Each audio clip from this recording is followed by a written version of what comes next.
presentación de la doctora Amorós Negre, que es profesora titular de Lingüística General en la Universidad de Salamanca.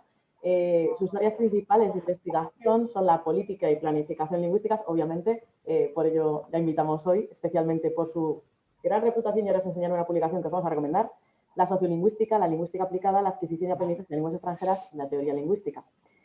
Ha sido investigadora visitante en School of Philosophy, Psychology and Language Sciences en la Universidad de Edimburgo y en la Universidad de Bremen, cuyo nombre no voy a decir porque el alemán no me da para tanto. Es directora adjunta del Máster Oficial de la Enseñanza del Español como Lengua Extranjera de la Universidad de Salamanca y coordinadora académica de la Cátedra de Altos Estudios de Español del Campus de Excelencia Internacional de la Universidad de Salamanca. No voy a enumerar las publicaciones porque son infinitas, pero sí me gustaría mostraros un libro que además hemos mencionado en la clase de sociolingüística, que es este, Las lenguas en sociedad, que viene obviamente perfectamente a lo que encaja hoy, y a citar algo que nos va a hilar la charla de Iraide con la de Carla, y que viene al pelo de todo lo que estamos viendo en lingüística general y sociolingüística. Y dice así nuestra doctora invitada: a este respecto, cabe destacar que las actitudes lingüísticas están muy influidas por el mismo proceso de estandarización lingüística. Dada la importancia que la sociedad otorga a lo que se considera correcto o no, a lo que está bien o mal dicho, según el respaldo de las autoridades, que justo estábamos ayer hablando de ti en clase. Y nada, con esto te doy pie para no robarte más tiempo. Muchas gracias, Carla. Bueno, muchas gracias. Muchas gracias a todos. Yo también estoy un poco abrumada de ver tantísima gente. Esto iba a ser, pues eso, un seminario para la clase y al final estamos aquí casi 300. Pero bueno, también el tono de la charla y tener a mi querida Iraide también primero, pues és un lujo, no? Bueno, en primer lloc volia començar la intervenció donant les gràcies a la Universitat d'Alacant per l'organització del segon seminari de sociolingüística en el que tinc la sort de participar amb molts admirats col·legues, no? I en especial volia agrair a Maria Méndez Santos i Esther Linares Bernabéu que hagin cuidat tots els detalls d'aquesta interessant jornada. No? El propòsit de la intervenció és reflexionar des d'una perspectiva crítica, que és el que m'havien demanat també, al voltant de tot el que és les ideologies lingüístiques que els processos d'estandardització porten, no? amb si. Prestant també particular atenció a l'àmbit hispànic. No? Bé, como era también una charla y está pensada para público también que puede sentirse más cómodo si les hablo en español, llega más gente y tal, bueno, daré la charla en español, las diapositivas las he preparado en inglés, así que bueno, hacemos un poco de multilingüismo que a mí me gusta mucho, como sabéis. Bueno, me gustaría empezar haciéndoos hay un cuestionario muy pequeñito que no sé si Esther puede pasar, sobre cuestiones que hablábamos del español normativo, ¿no? Anteriormente, justamente, porque veréis que yo creo que mi charla entronca mucho también con cuestiones que ha mencionado Iraide. De hecho, estas distinciones entre multilingüismo plebeyo, multilingüismo, yo las utilizo mucho en clase y bueno, realmente mi perspectiva es también mucho de lingüística general, lógicamente, que es a lo que me dedico y en general de lenguas del mundo, no solo del español. Entonces, la parte más de ideologías y de ejemplos lo ilustro más con el español, pero me interesa, por supuesto, mucho la perspectiva general y teórica también de la estandarización. Y, por supuesto, la vertiente política, la vertiente de glotopolítica, claro, y todas estas cuestiones identitarias que, como la misma Iraide ha puesto de manifiesto, no se pueden desgajar del proceso de estandarización. O sea que es a lo que me voy a dedicar más. A ver si podéis, si estáis ya preparados. Nada, son 3 preguntitas, pensando que había también alumnos, etcétera, de cuestiones del español normativo, y creo que estará Esther, ¿no? Haciendo... A ver si puedo compartirlo. Porque muy bien.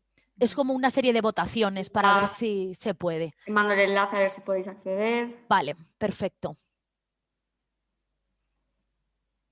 Son una serie de secuencias y os pregunto cuáles se ajustan a las normas, ¿no? De lo que llamamos del español normativo, y habría que señalar. Y varias opciones son posibles. ¿La podéis ver?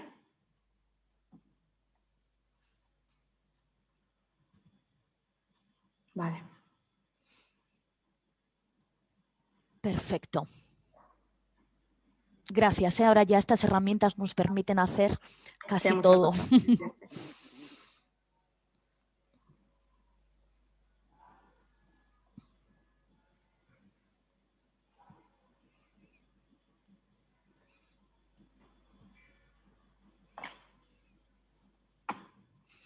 Hecho. A mí no me funciona. Sí, sí, sí. Bueno, Sí, más o menos por el chat van comentando eso, que ya perfecto. esperamos unos segundillos más y Muy bien. cuando quieras puedes compartir también luego la presentación, ya sabes. Dice alguien que parece que solo permite una opción. Bueno, no pasa nada. Es simplemente por ir reflexionando por cuestiones luego de norma, para tenerlo presente. Era un poco pretexto.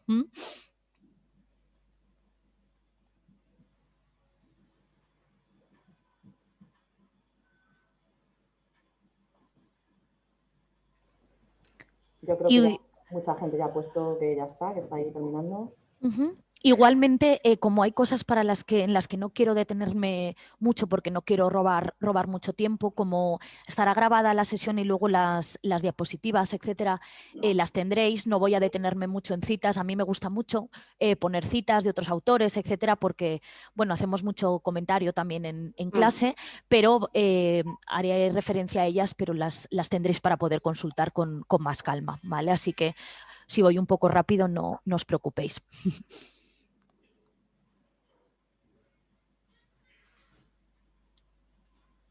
Bueno, yo creo que ya, ¿no? Podemos... Y luego los resultados aparecerán al final del seminario.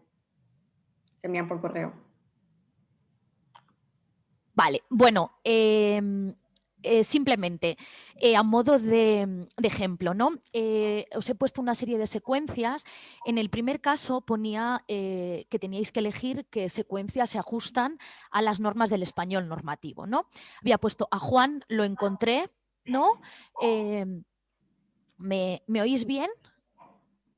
¿Sí? A Juan lo encontré en el supermercado, a Juana le encontré en el supermercado, a Juan le encontré. Bueno, ¿por qué ponía esto? Justamente porque, bueno, el primer caso, el caso de a Juan lo encontré, sería el caso tradicionalmente prescrito como correcto, pero sabemos también que a Juan le encontré es un leísmo que admiten también las academias de la lengua española, ¿no? ¿Cuándo? Pues únicamente el uso del le para referirnos al objeto directo masculino y singular. Ni se admite el masculino en plural, ni el llamado leísmo femenino que teníamos en tres, ¿no? ¿Cuál es la argumentación que se da para justificar estas prescripciones y proscripciones, ¿no? También, pues la generalización entre gran parte de los hablantes cultos. Pero realmente aquí tenemos también el problema de todo el mundo hispánico, los hablantes cultos de todo el mundo hispánico, porque esto es mucho más discutible, ¿eh? Es bien sabido que el leísmo en la América hispana no tiene la extensión que tiene en España. Porque este español normativo es un constructo, claro, una convención social. Se habla de español normativo como sinónimo muchas veces de este español codificado prescrito por las autoridades académicas. Hablar de un español correcto, y de esto apuntaba también Iraide, me parece una simplificación de la realidad lingüística, ¿no? Porque no existe un único español correcto, sino distintos patrones o modelos de actuación lingüística en la hispanofonía y en todas, ¿no? las comunidades, en función de en función del contexto, claro está. De ahí los retos en las tareas de codificación y normativización de una lengua que, por ejemplo, en el caso del español sabemos que está tan extendida y está caracterizada, como se han comentado también en el chat o en las preguntas, por diversidad de normas nacionales, regionales, y de ahí el pluricentrismo, la multipolaridad, de la que tanto hemos hablado, ¿no? en otras ocasiones, y que también veremos seguro en la charla de Josep Ángel Mas, etcétera, ¿no? Bueno, en el siguiente ejemplo que teníais, la opción 1, en la que decía adverbio más de más pronombre personal, delante de mí es la única considerada correcta, atendiendo a las normas que prescribe las academias de la lengua española, ¿no? Pero habéis visto que la secuencia de delante mío era otra de las opciones que había, con el esquema este que tiene de adverbio de lugar más posesivo tónico en masculino. Se emplea en muchísimas zonas del mundo hispánico. Se ha ido extendiendo, además, mucho más allá de la lengua coloquial, como decía al principio, las academias, ¿de acuerdo? Es uno de los usos, este delante mío, que a mi juicio más se ha generalizado entre justamente los hablantes de nivel culto.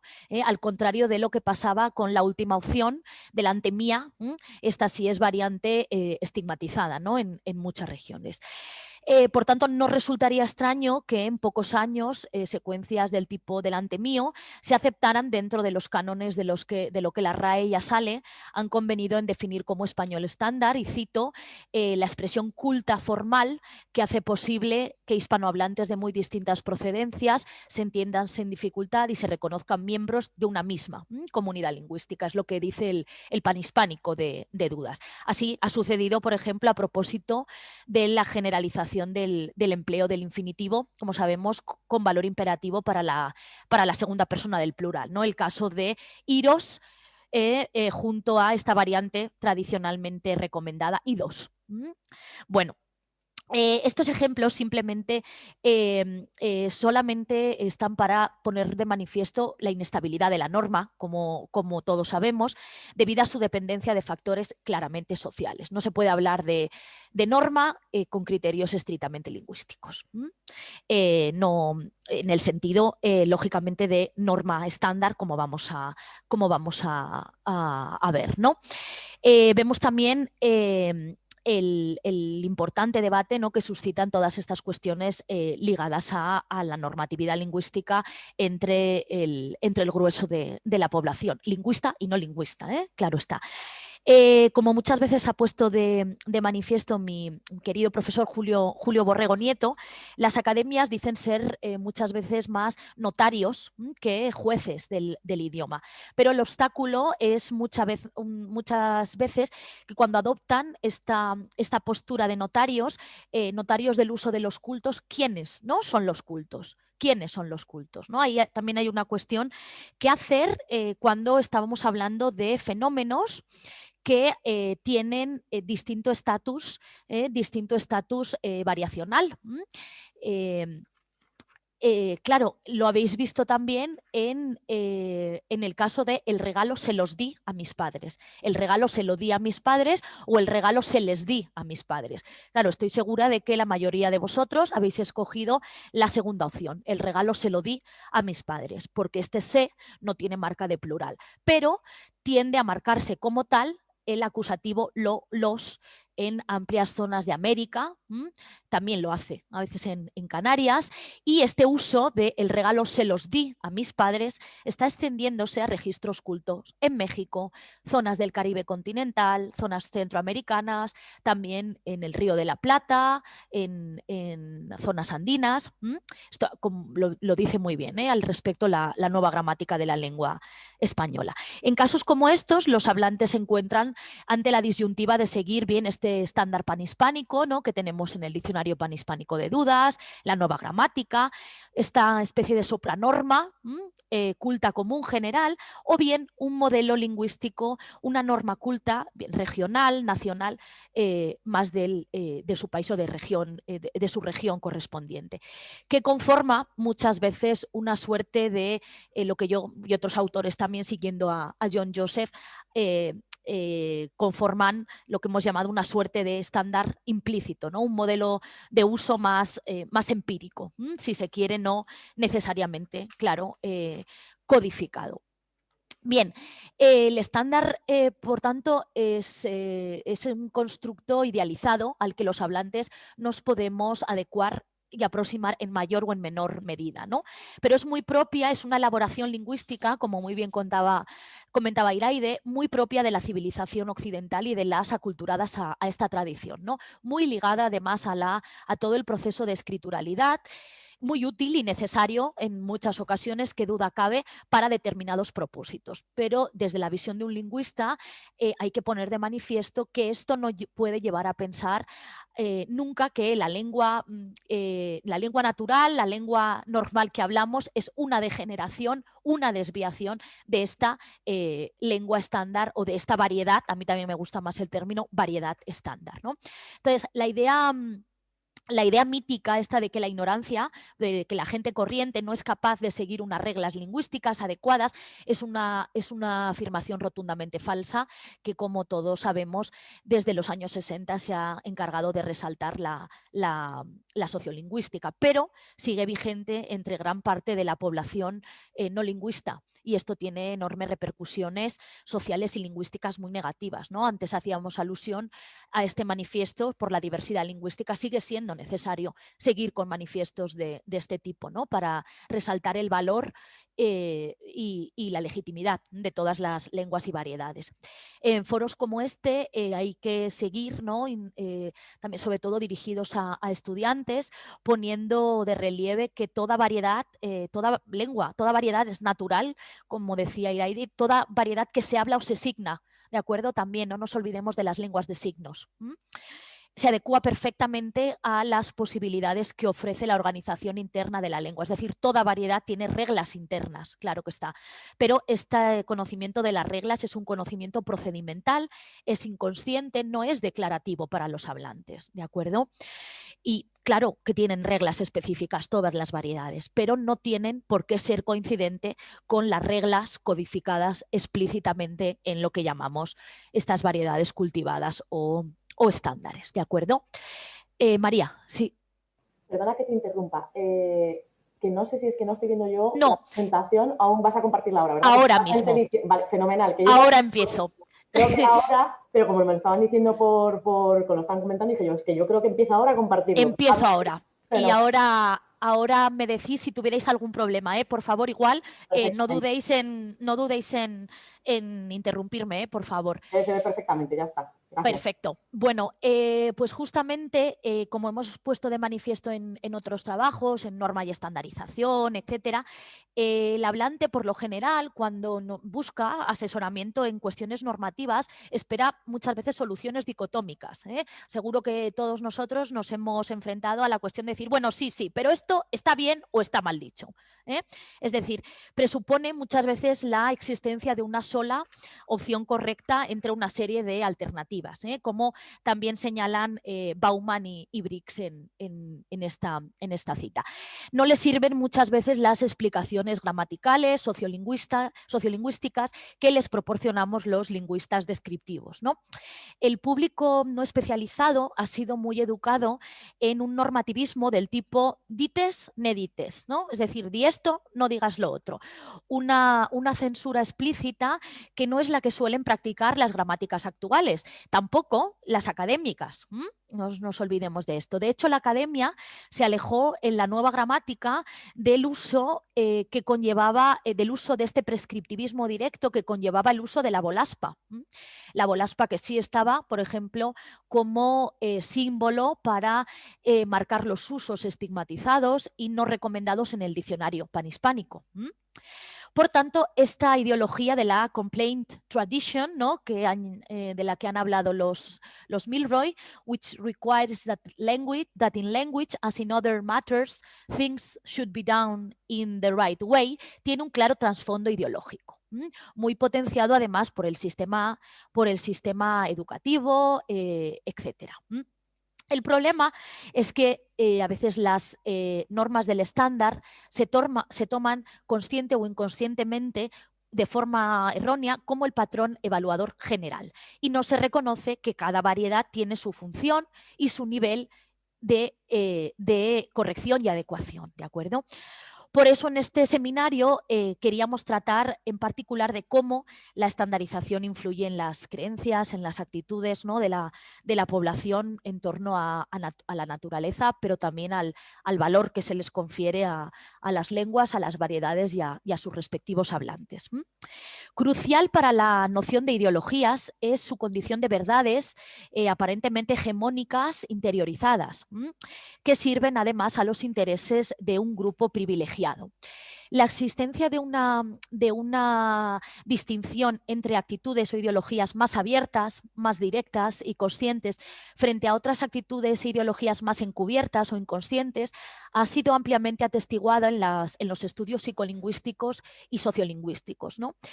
En este sentido, las ideologías lingüísticas de discursos más dominantes, como las difundidas en medios de comunicación, poseen un nivel muchas veces más bajo de conciencia lingüística y pueden pasar más desapercibidas entre la población, puesto que están más naturalizadas, ¿no?, discursivamente, podemos decir.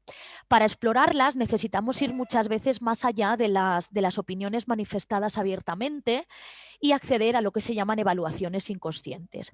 Para ello, desde la sociolingüística de la llamada tercera ola, se están llevando a cabo estudios cuantitativos también. Tenéis aquí el enlace al Language Change in Real Time Studies, que están llevando algunos, por ejemplo, ¿no?, en la Universidad de Copenhague, Christiansen, Grondelaers, etcétera, justamente relacionados con estos llamados Speaker Evaluation Experiments, ¿no?, de actitudes lingüísticas. Pero también, por supuesto, son necesarias aproximaciones cualitativas a ideologías lingüísticas, procedentes, se trabaja, sabéis, con herramientas procedentes del análisis del discurso, con entrevistas semidirigidas, grupos de discusión, observaciones participantes, ¿no? Porque a este respecto hay que tener en cuenta, y Harrison lo dice también muy en esta cita, las ideologías del lenguaje son más, podemos hablar más de ellas como un macrofenómeno modelado y compartido entre miembros de una sociedad. Tienen un carácter, por tanto, más colectivo, y estas influyen en las actitudes, creencias individuales que muchas veces se conciben desde un punto de vista más individual, podríamos decir. Bueno, el estudio de las ideologías lingüísticas es de tradición claramente antropológica, de la antropología lingüística norteamericana, y también hablando de ideologías lingüísticas es necesario aludir a Silberstein, a Michael Silberstein, recientemente, creo que hace 2 años o poco, fallecido, y también, por supuesto, a Catherine Bullard, ¿no? Para el profesor Silberstein, realmente el interés de tratar de ideologías lingüísticas es el vínculo que nos ofrece entre el uso lingüístico y las estructuras sociales. Las ideologías también, dice Bullard, que son siempre múltiples, fragmentarias, ¿no?, cambiantes, y esto es importante porque una educación crítica en materia lingüística puede llevarnos siempre a combatir nacionalismos y supremacismos lingüísticos, ¿de acuerdo? Una muy conocida ideología lingüística es justamente The Standard Language Ideology, de la que nos ocupamos en particular. Es la ideología de todo lo que concierne a la estandarización y a la lengua estándar, ¿no?, la llamada lengua, ¿no?, estándar. Una ideología que ya Deborah Cameron tildaba de pervasive, ¿no?, porque es penetrante y está en casi todas partes, ¿no? Bueno, todas partes no, pero ya en los Milroy y Milroy, en su fantástico libro Authority in Language, pusieron de manifiesto que la hegemonía y el privilegio de las variedades estándares se naturaliza por parte del hablante común, el hablante de estas llamadas Standard Language Cultures, a las que también hizo referencia Iraide. Porque lo que sostiene esta ideología, ¿no?, de la lengua estándar, de que hay la variedad, que este grupo, que esta lengua es homogénea, de que esta lengua es estéticamente, moralmente e intelectualmente superior a otras variedades. Esto muchas veces se toma como si fuera just common sense, ¿no? Dicen ellos, como si la preeminencia de estas variedades estándares obedeciera a razones lingüísticas, y esto no es así, evidentemente. Las variedades estándares se iconizan como las únicas legítimas en muchas ocasiones, mientras que otras variedades no estándares, otros modelos simplemente de hablar, que no encajan con este constructo ideológico de lo que se concibe como estándar, sufren un proceso de borrado, ¿de acuerdo? Son estos erasure processes, ¿no?, de los que hablan. Incluso se llega a negar la complejidad estructural de lenguas que son ágrafas, como decía Iraide, o también de muchas simplemente variedades no estandarizadas, ¿no? La glotopolítica, los estudios de Critical Language Policies, de antropología lingüística, todo dentro de una sociolingüística crítica, realmente están trabajando mucho por desbancar los prejuicios y afirmaciones sobre prácticas lingüísticas y culturales asociadas a grupos de hablantes racializados y que son socioeconómicamente más vulnerables, ¿no? Comportamientos verbales que aún en el siglo XXI siguen siendo tildados en muchas ocasiones de deficitarios, ¿no? Una de las consecuencias más negativas que puede llevar a veces los aspectos negativos, ¿no? Por supuesto, hemos visto que en muchos casos es necesaria una estandarización, claro, pero yo también necesitaba aquí, ¿no?, como me habían pedido, ver los aspectos críticos, ¿no?, a los que nos puede llevar esta ideología, ¿no? Entonces, una de las consecuencias negativas que puede conllevar es el raciolingüismo también, ¿no? Flores y Rosa, entre otros, han mostrado cómo las prácticas lingüísticas de poblaciones racializadas son sistemáticamente estigmatizadas, muchas veces con independencia del grado en el que su actuación lingüística se corresponda a normas estándares o no.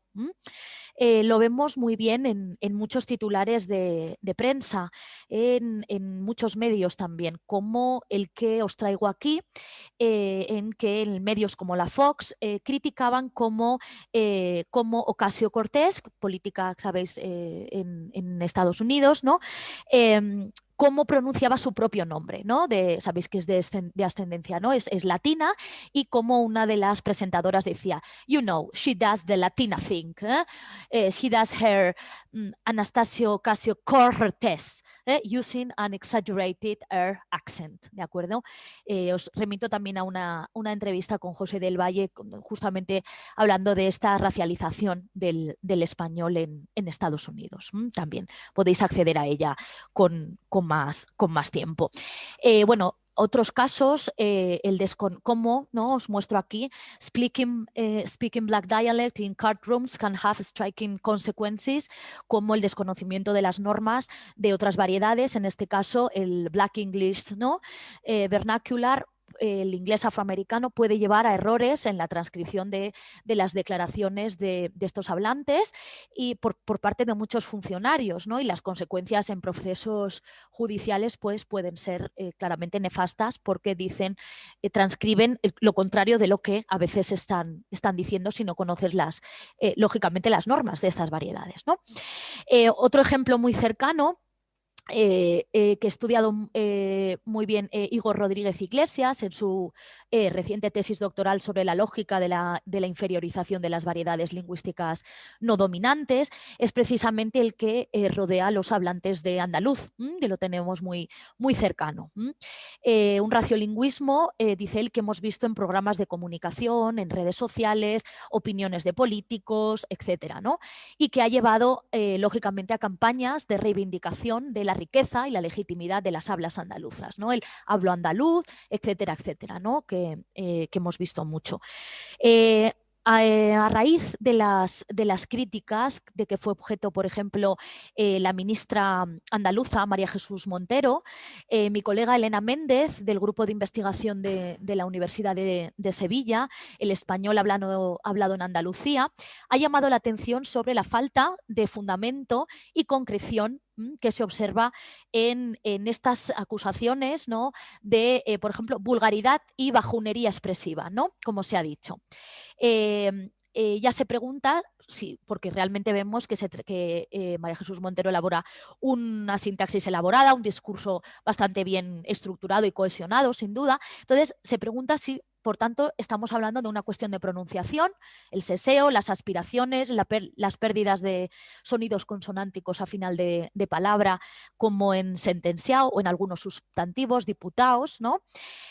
Parece que esto es lo que se censura, advierte Elena Méndez.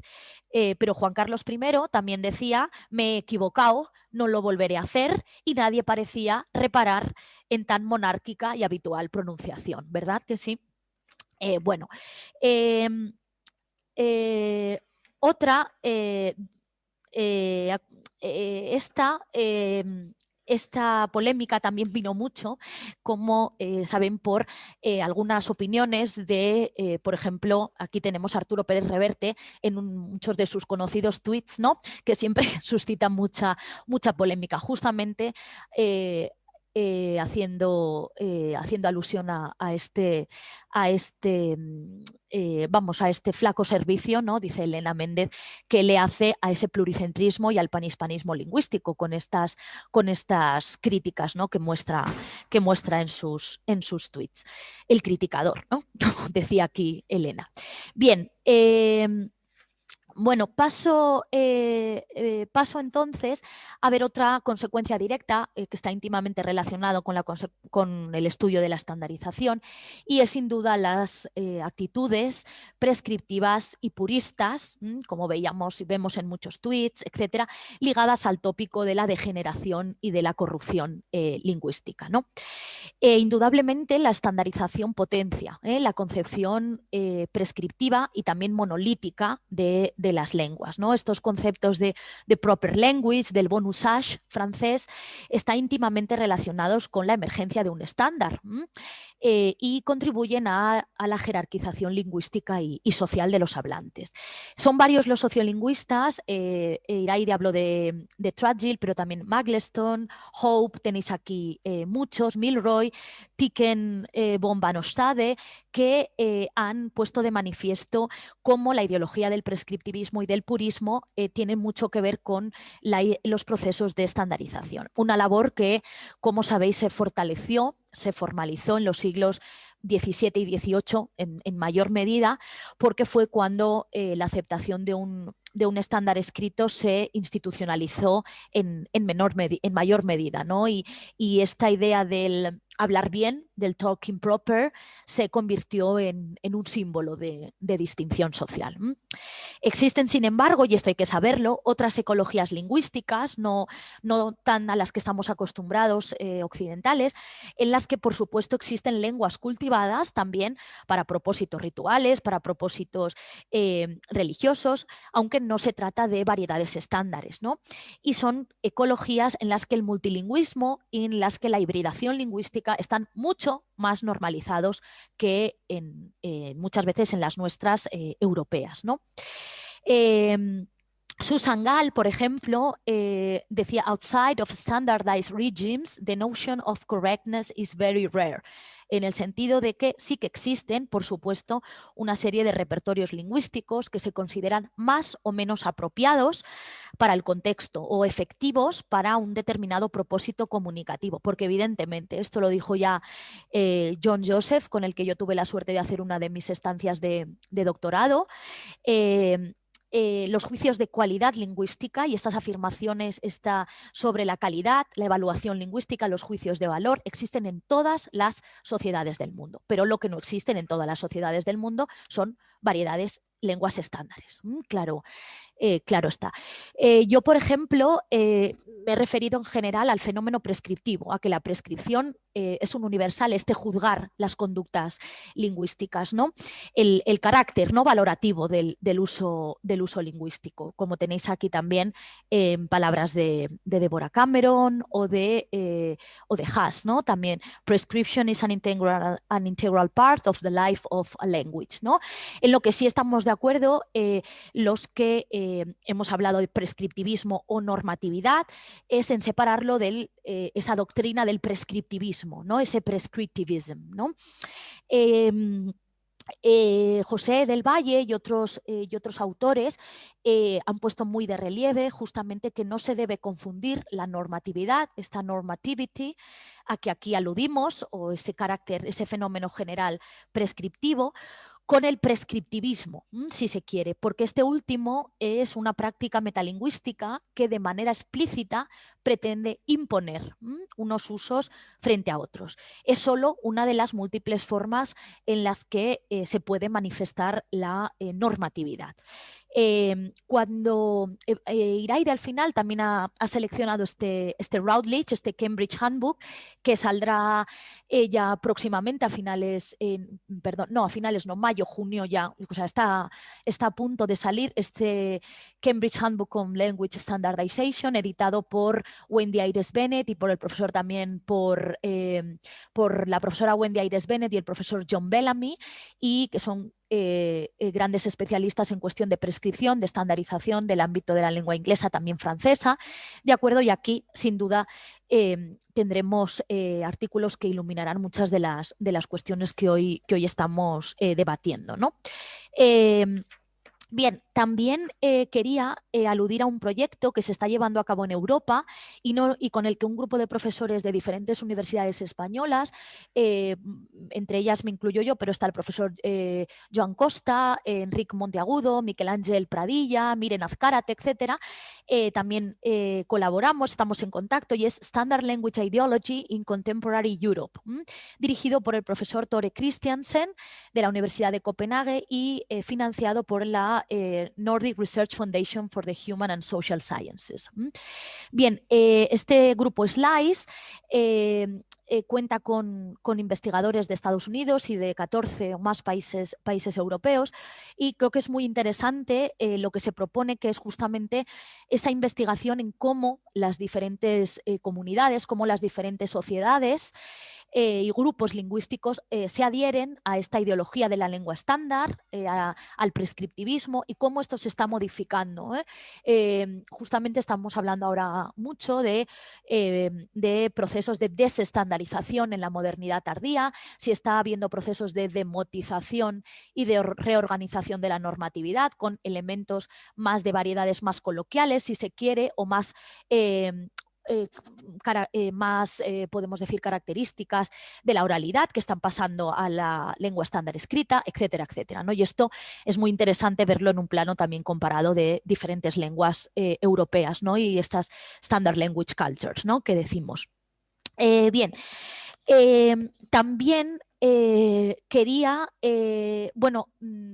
avisaros de un coloquio que está teniendo lugar, ya empezó, es Preskriptionen in der Sprache zwischen Normen und Vorurteilen, que algunas son en alemán, pero otras ponencias son en inglés, hablando también de language norms as national norms, también con perspectiva de sociolingüística tanto más sincrónica como diacrónica, y que es los martes de 6:15 a 8:15, un coloquio en el que también, no sé si todavía está abierta lo que es el acceso, pero bueno, por si alguien le interesa.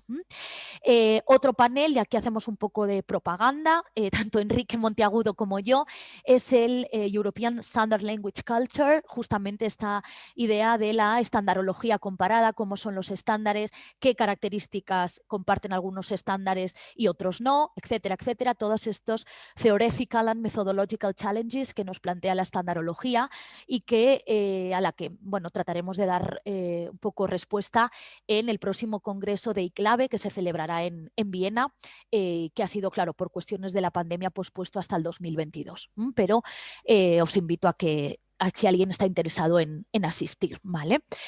Bueno, paso por esto porque son muchas de las preguntas, ¿no? Que hay propuestas para este panel, pero por cuestiones de tiempo voy a aligerar un poquito. Bueno, hablábamos del prescriptivismo y quiero poner de manifiesto que el prescriptivismo no tiene por qué restringirse a la imposición de un estándar por autoridades lingüísticas, ¿no?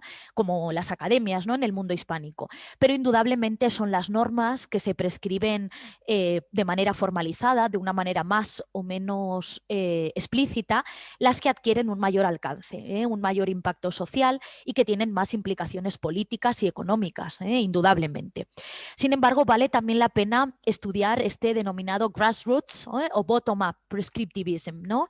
Que influido mucho por discursos hegemónicos, por el sistema educativo, está muy presente, ¿no? en nuestras sociedades. Aquí tenemos un ejemplo de, aludiendo al leísmo del que hablábamos antes, de una conversación, ¿no? Ya lo siento, pero aunque la RAE lo acepte, no puedo, es que es algo que no puedo con el leísmo de persona. Nuestra lengua distingue género, lo llamé, la llamé, y no es laísmo, qué pena que se empobrezca el lenguaje. Luego esta idea de la RAE lo acepta, la RAE es demasiado permisiva, ¿no? Todas estas cuestiones que merecen mucha atención en este foro, ¿no?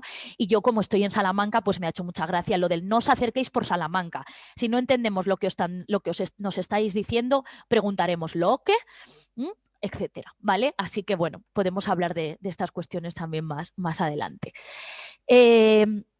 Bien, otra de las consecuencias de la ideología de la estandarización muchas veces es esta concepción de la que hablaba también Iraide, un poco monolítica, ¿no? Monolítica y fija de la realidad lingüística. Las personas usamos etiquetas español, inglés, catalán, para ver cómo conceptualizamos, ¿no? Y cómo son nuestras experiencias con el lenguaje. Los lingüistas etiquetamos también como recursos epistemológicos de descripción y de análisis, ¿no? lingüístico.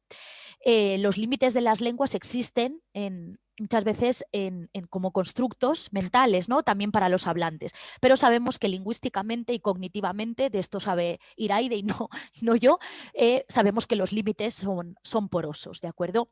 Las prácticas translingües, sin embargo, las prácticas híbridas, hoy por hoy son muchas veces estigmatizadas. Lo vemos mucho en los pidgins, en los criollos también, y todas estas prácticas híbridas, como el Spanglish, etcétera, se suelen asociar a la falta de conocimiento, bien de uno o de ambos idiomas, ¿no? Esta idea de hablan mal, hablan un idioma mezclado, es muy recurrente.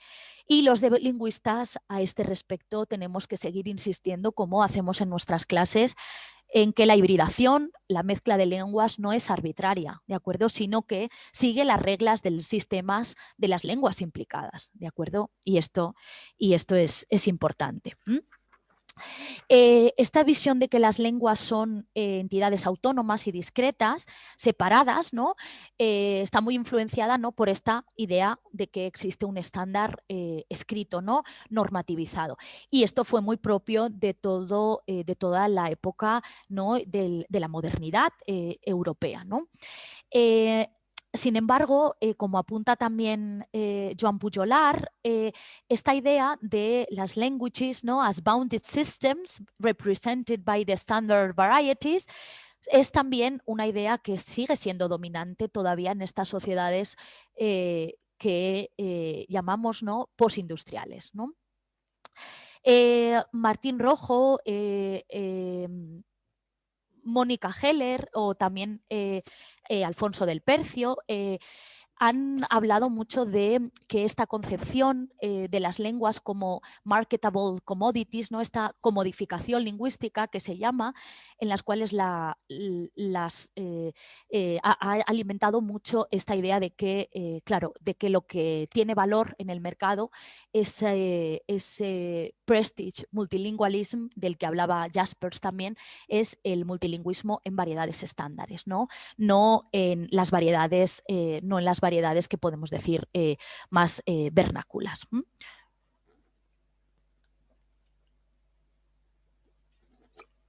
Bien, Estrechamente vinculada a esta concepción monolítica muchas veces de la realidad lingüística se encuentra, por supuesto, esta idea, ¿no?, de, tan propia del periodo ilustrado, de un Estado, una nación, una lengua, y que, de la que habla también Susan Gall, la antropóloga Susan Gall, y lo relaciona con este Enlightenment, ¿no?, este proyecto de la ilustración, ¿no? Es bien sabido que en los proyectos de construcción de las naciones-estado europeas, la creación de un estándar obedeció a ese propósito de otorgar uniformidad y cohesión a una nación de ciudadanos, y estos miembros, ¿no?, debían garantizar también su lealtad, su pertenencia también lingüísticamente, ¿no? Claro está.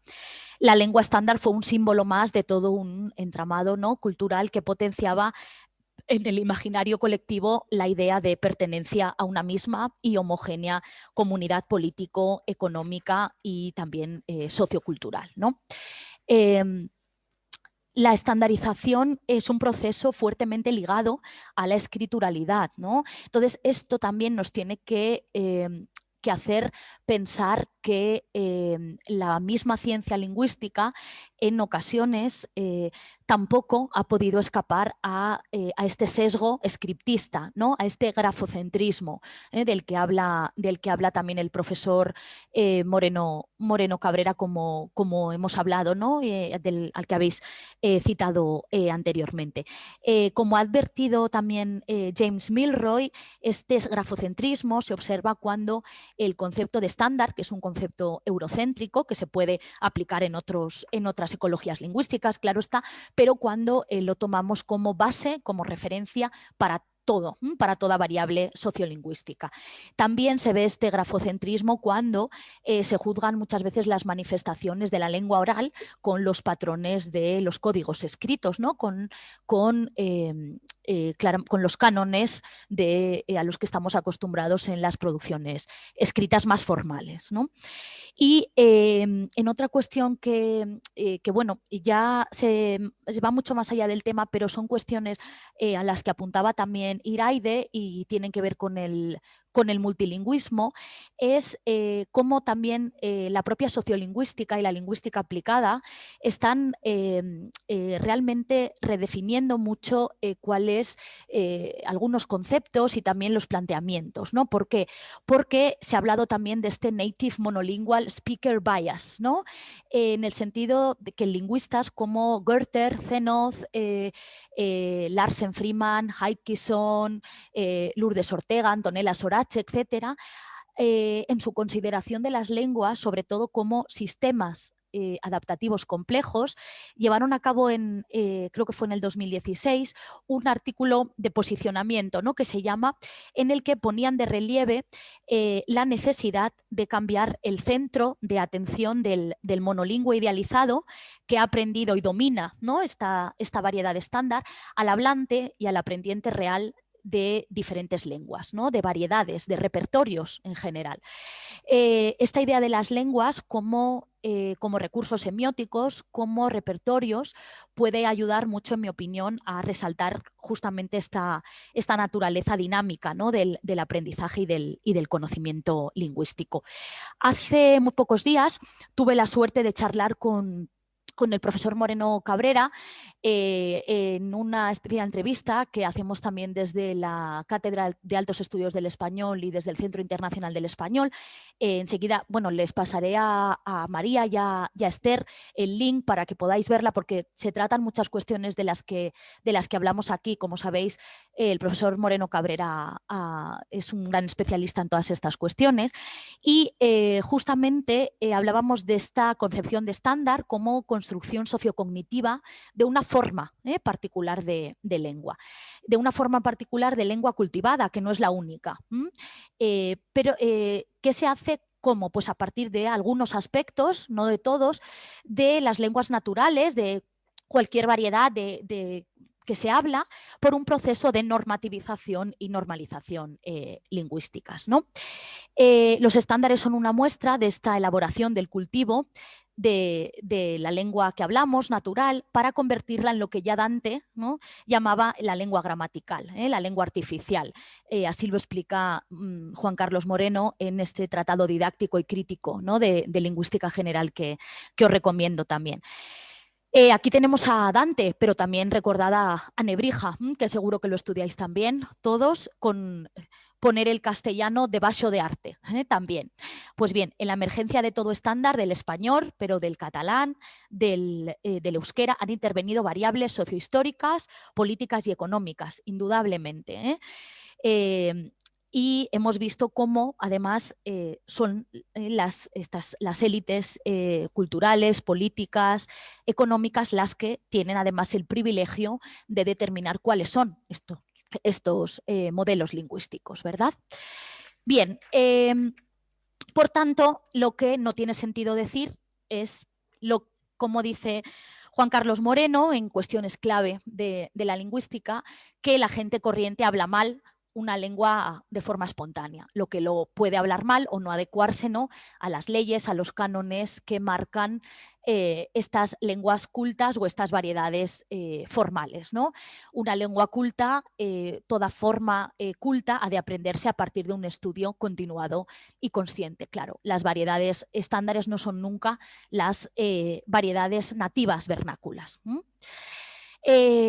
Para manejar, dominar los estándares se necesita instrucción, una instrucción también explícita que nos permita elaborar apropiadamente ciertas clases de discursos que asociamos, claro está, a la distancia comunicativa. Bien, dentro de esta idea, ¿cómo voy de tiempo? Fatal, ¿no? Bueno, vamos. Bueno, si podemos ir ya haciendo un ejercicio de closure, mejor. Bien, pero perfecto. Vale, nada, simplemente de esta idea de lengua como construcción social, quería hablar de esta idea del español como objeto discursivo, ¿no? Dentro de estas también estaría el español estándar como objeto discursivo. En este libro que acaba de salir del horno, ¿no?, El autorretrato de un idioma, crestomatía glotopolítica del español, José del Valle, Daniela Lauria, Mariela Oroño, Darío Rojas y otros muchos investigadores hemos contribuido y poniendo foco de atención en el metalenguaje, ¿vale? En el metalenguaje, porque al hablar, al emitir juicios sobre el propio lenguaje, es central para la sociolingüística esta valoración de hablar sobre el propio lenguaje, es central para la sociolingüística porque presta atención a lo que se llama la indexicalidad social de las formas lingüísticas, ¿no? Es decir, a las voces, a los estereotipos que se señalan con formas lingüísticas, ¿no?, y que los hablantes vamos convencionalizando, ¿no?, y vamos asociando cognitivamente, ¿no? Si el foco de atención es el análisis ideológico de los discursos en torno al español, pues lógicamente especial atención han recibido las ideologías lingüísticas que emergen en el llamado discurso institucional de los agentes normativos como son el Instituto Cervantes, las academias, ¿no? Lógicamente los discursos institucionales son los que se legitiman y naturalizan más fácilmente, muchas veces en el imaginario y en el propio, como ideologías para los hablantes, ¿no? Sabemos que la imagen que dan las academias de la lengua, de la Real Academia Española, etcétera, están lejos ya de esa idea de instituciones que son anquilosadas, quieren desde luego dar la imagen de que son instituciones mucho más propias del siglo XXI, etcétera, ¿no? Y podemos afirmar que han desaparecido de la esfera pública esos discursos de la misión civilizadora de España, la preeminencia de España en el Nuevo Mundo, etcétera, ¿no? Pero son varias las voces críticas que defienden que de una forma más encubierta, sí, más acorde, eso sí, con los tiempos democráticos y poscoloniales, las medidas emprendidas siguen siendo siguen sin abandonar esa supremacía que España ejerce en las decisiones de política lingüística. José del Valle, entre muchos otros, se ha referido también a la construcción de lo que llama ideologemas, que son justamente estos presupuestos que funcionan, estos postulados que funcionan como máximas, ¿no? Máximas discursivas. Una de ellas que tenemos es ese clásico panhispanismo, esa idea de la concordia que nos la da el idioma, de la unidad en la diversidad y a la exaltación como el español que en su devenir ha permitido la expresión de singularidades idiomáticas muy diversas. Esto lo vemos mucho en los congresos internacionales de la lengua española. Aquí tenemos la opinión, por ejemplo, de Mario Vargas Llosa, pero también en muchas columnas de periodistas, etcétera, ¿no?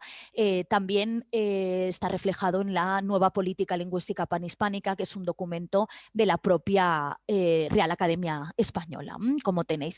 También esta idea de concordia se refleja en el renovado lema académico, ¿no? Que ya no es limpia, fija y da esplendor, sino unifica, limpia y fija, ¿de acuerdo? El foco, por tanto, está en reforzar este sentimiento de unidad, pero lógicamente hay grandes ventajas políticas y económicas detrás de esta imagen de lengua común.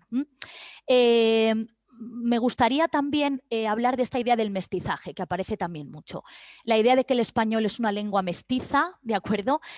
También aparece mucho en los discursos de diplomáticos, etcétera, y llama la atención porque en algunas ocasiones se observa una fuerte oposición al surgimiento de variedades más mestizas, como es el caso del Spanglish, pero también de los criollos surgidos del contacto del español y otras lenguas, ¿no? O sea que paradójicamente vemos que por un lado se alude a las ventajas de un español mestizo, pero por otro realmente, como dice aquí Mauro Fernández, lo que ocurre es que se exige un español unificado que no siga mestizándose, con una clara referencia de cauce que está en ese español panhispánico estándar, ¿de acuerdo? Por último, simplemente quería hacer referencia a otro de los leitmotivs, podemos decir, en el discurso de los organismos encargados de la política y la planificación lingüística en el ámbito hispánico, y es esta ideología que López García ha llamado hemolingüística, justamente, y que vemos con titulares del tipo España descubre el petróleo de la lengua, ¿no? Este valor de la lengua como bien económico se ve muy claro en esta concepción del español como recurso, ¿no? El español como recurso económico que genera el 16% del PIB. Y lo que se critica a veces es que la mayor parte, ¿no?, de estos beneficios siguen yendo para España, que es con mucho la más privilegiada, ¿no?, en inversiones, recursos, relaciones comerciales, pero para ello necesita presentar ese español como un español panhispánico y unido para tener competitividad en el mundo global, ¿no? Y nada más, muchas gracias y siento extenderme en el tiempo. Perdonad. Para nada, Carla. Estamos yo, Esther y mis alumnos comentando que estamos encandilados escuchándonos. O sea, es que tanto la ponencia que ya llevamos de la doctora Ibarretxe Antuñano y la tuya es todo lo que hemos estado discutiendo en lingüística general y sociolingüística, y es un placer absoluto. Un placer. Aparte de un honor, como dijo Esther al empezar, y un placer porque estamos aprendiendo muchísimo con todas las referencias que nos estáis dando, y aparte lo habéis comunicado, es que sois brillantes comunicadoras espectacularmente bien. Así que os agradecemos muchísimo el esfuerzo a las dos ponentes que ya llegan y por supuesto a los que vendrán después, porque ha sido un verdadero placer.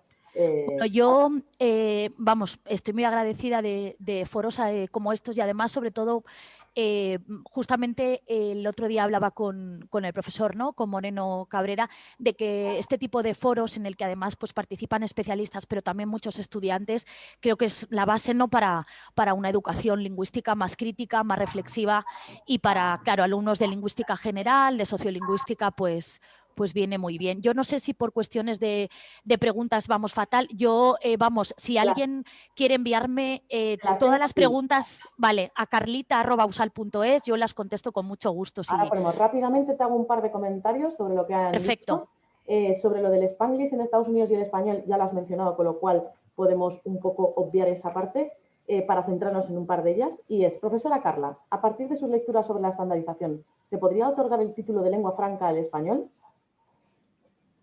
Bueno, Sí, sí. contesto. Bueno, la cuestión de lenguas francas, lengua franca también, como decía antes, comentaba Iraide, igual que en los procesos de coinización, no estamos hablando de, muchas veces hablamos de lengua franca internacional porque se ha ido como estableciendo a veces así, hablamos sobre todo de lengua franca internacional para referirnos al inglés, ¿no? Pero la idea de lengua franca muchas veces son procesos mucho más naturales en los que no hay tanto una planificación a veces tan consciente, ¿no? Entonces, el concepto de lengua franca al principio se habló también para hablar de algunos pidgins, etcétera. Entonces, el componente ideológico y de planificación y elaboración es más marcado en el caso de lenguas estándares, pero en el sentido de que el español es lengua franca en el sentido de lengua internacional que va traspasando fronteras, etcétera.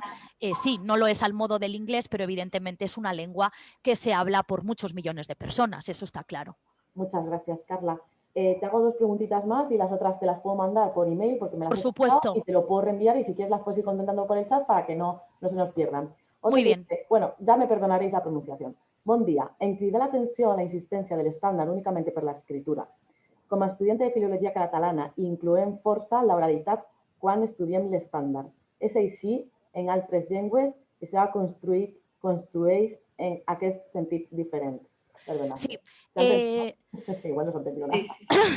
Estupendo. El caso, además, justamente para la cuestión del estándar del catalán, del que hablaremos también luego más adelante, sobre todo con el profesor Mas y tal, la idea de un estándar oral ha sido una cuestión muy interesante y ha aparecido sobre todo más, no de los que se llamaban los estándares emergentes, de lo que Joseph llamaba un estándar más circumstantial emergent, sino que ya hay otros que en época más tardía, los que empezaron ya a hacerse finales o en el siglo XIX y XX, ya iban mucho más encaminados también a proponer modelos lingüísticos orales. Cada vez más el propio estándar panhispánico tiene ya cada vez más cuestiones que tienen que ver con ese discurso formal, pero también pensando en cuestiones de oralidad, pero sobre todo en el caso del estándar catalán, desde luego, es muy palpable, ¿no? O sea, muchas veces hablamos de estándares, un estándar escrito, pero también, claro, hay modelos que son estándares orales.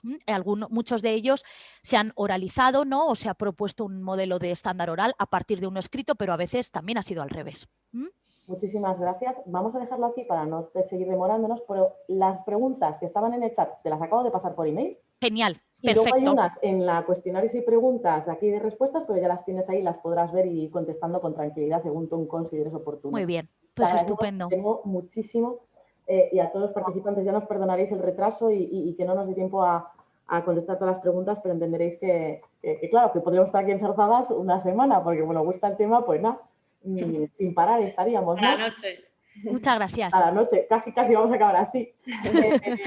Damos por terminada entonces la charla de la doctora Amorós Negre y le damos paso a la tercera conferencia que corre a cargo del doctor Galán de la Universidad de Oviedo